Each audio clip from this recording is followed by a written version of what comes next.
कथा व्यास लाडली रुचिता तिवारी के मुखारविंद से श्रीमद् देवी भागवत कथा के 8वें दिन भगवान शिव और पार्वती के विवाह प्रसंग ने सबका मन मोह लिया। धार्मिक नगरी शिवरी नारायण। ज्ञात हो कि धर्म एवं आध्यात्म की नगरी शिवरी नारायण में गणपत लाल के श्रवानी परिवार द्वारा आयोजित धार्मिक आयोजन श्रीमद् देवी भागवत कथा चैत्र नवरात्र के पावन अवसर पर कराया जा रहा है, जहां बिलासपुर छत्तीसगढ़ के राष्ट्रीय कथा वाचिका 17 वर्षीय लाडली रुचिता तिवारी द्वारा संगीतमयी श्रीमद् देवी भागवत कथा का रसास्वादन कराया जा रहा है, जिसे देखने सुन्नी मेला ग्राउंड शिवरी नारायण में श्रद्धालु भक्तों की अच्छी भीड़ पहुंच रहा है। लाडली रुचिता तिवारी ने कहा कि यहाँ के सभी श्रद्धालु भक्त बड़े ही सुंदर ढंग से कथा श्रवण करते हैं, अनेक प्रसंग को पहले से समझ जाते हैं। शबरी नारायण की पवित्र प्रेम भूमि में चित्रोत्पल्ला गंगा महानदी के त्रिवेणी संगम किनारे कथा का श्रवण करना कराना बड़े ही सौभाग्य की बात है। कहा भी गया, श्री गंगा जी का तट हो,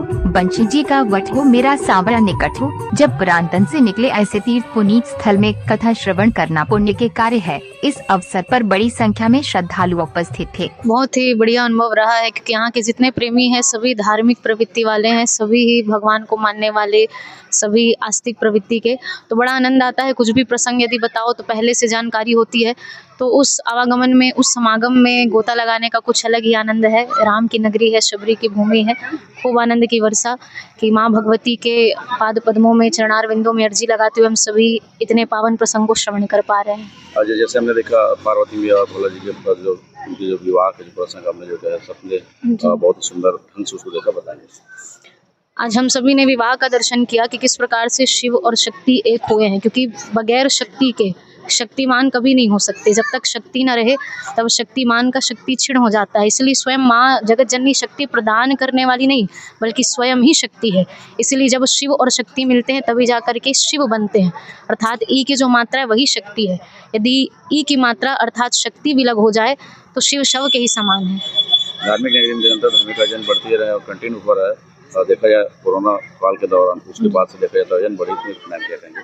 जी, कोरोना काल के बाद से सभी जागरूक हुए हैं धार्मिक प्रवृत्ति की ओर में इस क्षेत्र में, और बड़ी अच्छी भी बात है, क्योंकि महामारी के रूप में हमको जो दशा देखने को मिली, तो पर्व इत्यादि का अनुष्ठान का पालन करना हमारे लिए सदैव आवश्यक ही रहा है। कुल देवी हो, ग्राम देवी हो, सभी को मनाना आवश्यक है। सभी जितने पर्व हैं, नीति है, हमारे नीति शास्त्र जो बताते हैं, अति आवश्यक है सभी नियमों का पालन हो। इसलिए कोरोना काल के बाद जागरूकता दिखी है, और ये बड़ी अच्छी बात है कि धार्मिक क्षेत्र की ओर हम सभी बढ़ रहे हैं। श्रद्धालु जनों को मीडिया के माध्यम से और कुछ कहना चाहेंगे? बस मूल तो यही है कि सभी भगवती के चरणों का आश्रय लेते हुए, माँ शब्दों के द्वारा संबोधित करते हुए जगत जननी को मनाएं, क्योंकि साधना कर्म जप तप इत्यादि कलयुग में यह नहीं है। कलयुग केवल नाम आधारा, सुमर सुमर नर उतर ही पारा। तो माँ कह करके जगत जननी को पुकारें और अपने जीवन का कल्याणार्थ की ओर सभी लेकर के चलें।